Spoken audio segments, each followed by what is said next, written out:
Hello, I'm ABXToyCat and welcome back to a project video. Today we'll be checking out the only currently abandoned version of Minecraft, and that is Minecraft Pi Edition. This is an edition of the game that released back in 2013 and has received one update ever and was officially discontinued back in 2015. Tommaso confirmed they removed all of the Pi related code from the Minecraft codebase, and that is really interesting to me because this means the game is so old that it now has exclusive features just because they've been removed from other versions, and I figured we had to check it out for my own curiosity at the very least, so that's what I'm doing in today's video. Please do like it if you do like it, because it helps out the channel a lot, and let's maybe do like these kind of different videos, but let's get straight into it, shall we? So, how do we get Minecraft Pi Edition running? So, basically you need to buy yourself a Raspberry Pi, sorry. I have a Raspberry Pi 2 here. This runs the game much better than a Pi 1, but you can get a Pi 1 or a Pi 0, which are very, very cheap computers. Even this one, which I believe is the best one you can get, is 20 something pounds, about 30 once you include an SD card. Very, very cheap for a fully fledged Linux running computer that can do a bunch of cool stuff. So yeah, here's the box for it right now. I'm going to unbox it and take it out. You can see just how tiny this thing is. It really is kind of amazing in my opinion. And yeah, once we take it out, you can just see there's a bunch of ports on there, and we need to plug these into our computer stuff. So we'll plug in a keyboard, plug in a mouse, plug in a monitor, and then we can actually get going on the Linux thing itself. So I'll plug it into a capture card and we'll get something going there.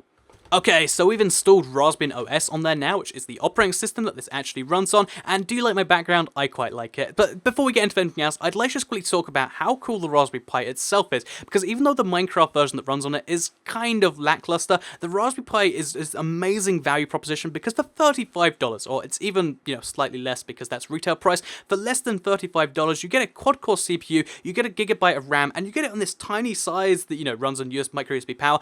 As a value proposition, this thing is amazing because it will allow you to do some programming stuff. It will allow you to run all your Office applications, and just as a cheap PC to browse the web, do media stuff with, it is quite cool. However, one of the options you do have is Minecraft, and that's what we're here for today, which, by the way, it comes pre-installed. I tried to install another version. This is the most recent version of the game, which isn't really saying too much, and here is Minecraft Pi Edition. So, a few things you're going to notice right off the bat here.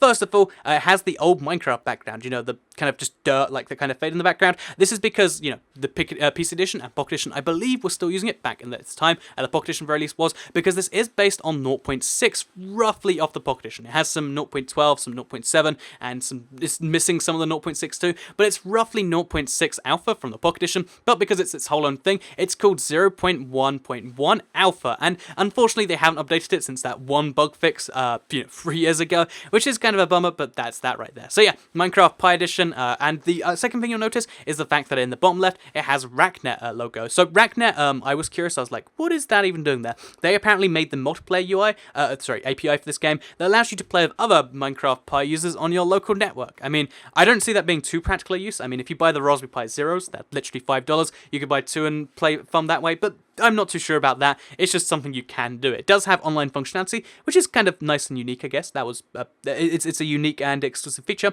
But let's get into the other things about this game, because we are going to create a new world, and the first thing you'll notice as we do this is the fact that we don't have the option to be like, oh yeah, I'd like to I'd like to pick a seed, I'd like to pick a world name. Nope, the world does actually, the game actually entirely does that for you, because this is, again, based on 0.6 of the Pocket Edition, and you might, if you've played the Pocket Edition recently, be like, oh, that's not too long ago. It actually is. That's more than half the updates for the game ago, and it means, this is such an old version of the game that it even doesn't even have survival mode yet. That's right, if you want to actually, if you want to play survival mode, then this isn't the version for you. It's creative only, and that's one of the, kind of bizarre little things there. So, anyway, let's start by talking about the exclusive features and the technical limitations, because you'll notice quite a few kind of exclusive things here. They're only exclusive because they've been taken away elsewhere, but still makes them exclusive and makes them kind of cool. So first of all, lots of exclusive textures, because this uses, of course, the alpha grass. As you can see, it's got this very different green to the grass you're used to today. It has the alpha biome, so instead of this being like a snowy taiga or snowy plains, it's just the snow biome from back then.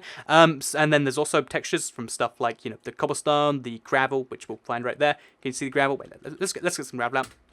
Here you can see gravel texture, old one too. I actually like this one a little bit better. So it's got a better gravel texture, it's got a arguably better cobblestone texture, and it's got the old, grass. What could go wrong here? Well, I mean, there's a few things we'll get to later, but let's keep on the optimism train, because as well as all those cool exclusive textures, we have the Cyan Flower, again, exclusive to this version of the game. They were added to the Pocket Edition originally because of a technical limitation that allowed that wouldn't allow them to add the poppy, but eventually they got the poppy in there, so they removed the flower. Didn't remove it from here though, and now it's got an exclusive flower. I really do like the Cyan Flower, as it turns out though, because, even even though it is just a different color flower, I do think that this is a cool flower that I'd like to have in some builds, and if you want to do that, guess what? Only available in the Pi Edition. Yeah, high five, Pi Edition.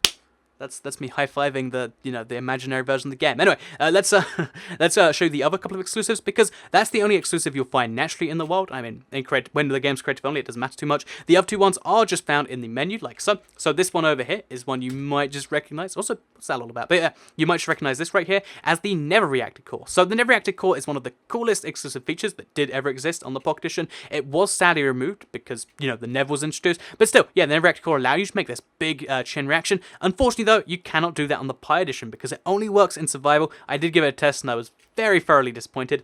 Yeah, but it's a cool block regardless. You can build outfit. If you want to make a cool little Tetris block like that, you can only do so on the Pi Edition. Yeah, high five Pi Edition. So, as well as the Cyan Flower and the Never Reacted Core, you do have one one that's actually available to in creative, and that is the Stonecutter. The Stonecutter is one of the saddest removals, and it's one of the most recent removals from the Pocket Edition, and because it basically allowed you to actually create yourself some stone tools. Now it doesn't do that anymore, and it's been removed. So if you want to have a aesthetic only, so you can look at it version of the block, here you go. Run the Pi Edition, and it's got you covered. I think it's an interesting little side note of the game, and yeah, 3 exclusive blocks right there: Stonecutter, what's it called? The Never Reacted Core, and we've also got the Cyan Flower. So that's as far as exclusive features go. It has a bunch of exclusive textures, a bunch of exclusive biomes, as well as a bunch of exclusive, infactable exclusive blocks. But what exactly does the game have limiting it, and what makes it not so great? So I mentioned how the game is 0.1.1 alpha, and how it's based on a very, very old version of the Pocket Edition.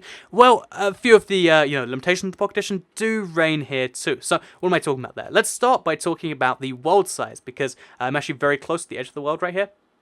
You can actually see the world size in this is limited to 256 by 256, or the old world size for Pocket Edition, because that's just how the Pocket Edition used to run. It used to have a limited world size because they hadn't quite cracked Infinite Worlds yet. So yeah, you find an edge of the world, you find a corner very, very easily. It means the world is about 16 chunks by 16 chunks, which is pretty small if you ask me, and yeah, it's one of the limitations, and it means because the render distance is so small, which is another kind of limitation, as you can see, it's about 3 or 4 chunks in any direction. Because the render distance is so small, it does then mean that you can see about like an 1/8 of the world from any one place, which given that this is about 1/10 of the size of the smallest console world even, which is the smallest other world, is kind of an interesting little point right there. So yeah, that's one of the side effects of being such an old version of the game. It does has the shortest render distance of any currently live version of the game, if you can call this live, and that's that right there. So yeah, it has some exclusive stuff, it has a lot of missing stuff, and it has a few limitations on it. But what's the future of this game like? Because you're probably all aware that. Also, let's before we do that, actually, let's just quickly show that indeed, if we do go back to the title, we don't have an option to go in survival mode or anything. We don't have the option to rename the world. It's just, yep, we're stuck with this name. That's what we have to deal with forever. So, just in case you are curious right there, let's get into this. But yeah, basically, the future of this game is very bleak, because they have mentioned they removed it from the code base, so to come back to this would be so tricky. And bear in mind, the Raspberry Pi isn't gaining more momentum. It was a really big thing, and it still kind of is, but it's not exactly getting bigger. But pair that with the fact that, it's basically been replaced by Minecraft Windows 10 Edition, because, this is a offshoot of the Pocket Edition that works on full desktop computers. That describes the Minecraft Windows 10 Edition. And then bear in mind the fact that not only is Mojang owned by Microsoft, so kind of a perverse incentive for them to develop for Linux, but then bear in mind the fact that Windows 10 is just a much bigger platform, and that the Windows 10 will run on a Raspberry Pi, and then you just got to question yourself, oh yeah, we don't really need this to exist anymore. So it is a really cool version of the game, if not least for the cool exclusives, even the behind-the-scenes exclusives like the camera, or like the fact that you can actually program the game through Python. Those things are cool, and those things do have value, but it doesn't mean the game itself is going to necessarily be developed forever. And if you do own a Raspberry Pi yourself, and you're like, oh, but when is 0.2 coming? I think the answer to that is never. I think this is the only currently abandoned version of the game, and I think it does need to be a thing that exists, because now this caused more bad than good for Mojang. Like, some people were like, oh, what's this Minecraft game I got installed? But a lot of people get excited for their their Raspberry Pis because it has Minecraft, then they discover it's this, and they leave with a lesser opinion of Minecraft. So yeah, that's why I think that Mojang is never going to just leave a version of the game behind. I think there's just too many negative consequences, and that's proven most true by what's going on right here.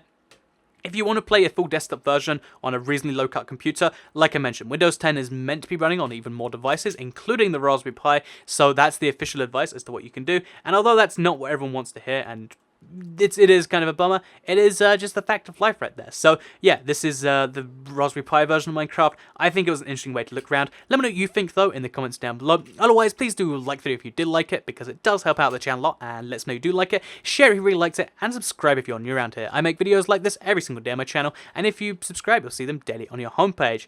It was fun to look at the only abandoned version of Minecraft out there, and I hope that there isn't any more coming out soon, because I will cover that if it happens. Because I think every version out there, even the PS Vita version and the Kindle Fire, will eventually, I mean, they've got a very long lifespan left before anything happens, and I think that's a good thing. So yeah, I hope you did all enjoy the video, and I'll see you all in the next one. Goodbye.